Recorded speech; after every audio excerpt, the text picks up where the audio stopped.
ဒီနေ့မနက်သမီးလေးကိုကျန်းပုတ်ပြီးတော့ခေါင်တိတ်ဈေးမှာအသားငါးနဲ့ပစုံနဲ့ပပသွားဝယ်ဖို့အတွက်ဘတ်စကားဂိတ်ကိုထွက်လာခဲ့ပါတယ်။ဘတ်စကားက8ဘတ်ပဲဆိုတော့အသွားကိုဘတ်စကားနဲ့သွားဖို့စဉ်းစားလိုက်တာပဲဖြစ်ပါတယ်။ဒါကတော့ဘန်ကောက်မြို့လယ်မှာရှိတဲ့ BTS line တွေရဲ့အလှအပတွေကိုပြနေတာပါ။ဘတ်စကားပေါ်ရောက်ပါပြီ။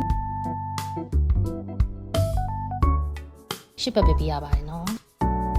ဈေးကိုရောက်ပါပြီဒီဈေးမှာအသားငါးရဲ့အကုန်လုံးကိုဒိုင်ဈေးအနေနဲ့ဝယ်လို့ရတာဖြစ်တယ်ပြီးတော့တကယ်ကြီးကို150လောက်သတ်မှတ်ထားပြီးမယ်100ဘူးပဲယူမယ်ဆိုရင်လည်းအတိရအောင်လို့ချိန်ပေးပါတယ်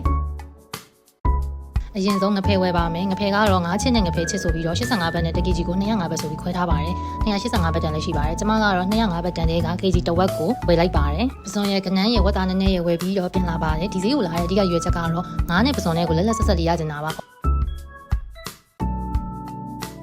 ဒီဈေးက24နာရီလုံးဖွင့်တယ်လို့လည်းသိရပါတယ်။ဒါကြောင့်မို့လို့ကိုအားတဲ့အချိန်ကြိုက်တဲ့အချိန်သွားဝယ်လို့ရပါတယ်။ဆိုင်တွေကလည်းသူ့နာရီအလိုက်ဖွင့်တာဖြစ်တဲ့အတွက်ပဲချိန်မဲ့သွားဝယ်အဆင်ပြေနေပါတယ်။ဘန်ကောက်ရဲ့မြို့နယ်တိုင်းဒီပါလောက်မှာဒီလိုတိုင်းဈေးရှိရဖြစ်တဲ့အတွက်ဘယ်နားမှာနေနေရန်ကိုအဆင်ပြေပါတယ်။ချက်မောင်ရွက်တီဆိုလည်း9ဘတ်ပဲရှိတယ်။ဒါတွေကတော့ကျမတို့နေတဲ့နေရာရဲ့အနီးတစ်ဝိုက်မှာဝယ်မယ်ဆိုလို့ရှိရင်တော့တစ်မျိုးကို30လောက်ပေးရပါတယ်။ချက်မောင်ရွက်နဲ့ကစုံရွက်လည်းဝယ်လာပါသေးတယ်။မဟုတ်ချိုနဲ့လည်းဝယ်လာပါသေးတယ်။10မျိုးကို160နဲ့ရပါတယ်။အဲ့ဒါလည်းတန်တယ်။ပြီးတော့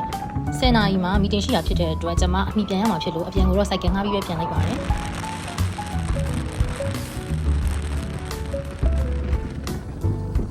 ဒီတင်ပြီးတော့ကျမကဟင်းတွေကိုနေဖက်ပြီးတော့ရေတက်တာတွေကိုသိမ်းပါတယ်ဒါကတော့ပစုံ1 kg ပါ160ဘူးပါပစုံအကြီးကြီးတွေပါကနန်း3ပေါင်လည်းရပါတယ်150ဘူးပန်းကနန်းတွေပါဒါကတော့9နဲ့9ဦးလေးတွေကိုပဲဖြစ်ပါတယ်ဒါကတော့ဝက်သား1 kg ပါဒီသားနဲ့9ရီအားလုံးက653ဘူးမြန်မာငွေဆိုလို့ရှိရင်86,196ကျပ်ဘူးဖြစ်ပါတယ်ကျမတို့သားမီး2ယောက်ဘယ်နည်းစားရမလဲဆိုတော့နောက်ဗီဒီယိုမှာထပ်ပြီးပြောပြပေးပါမယ်တဒါ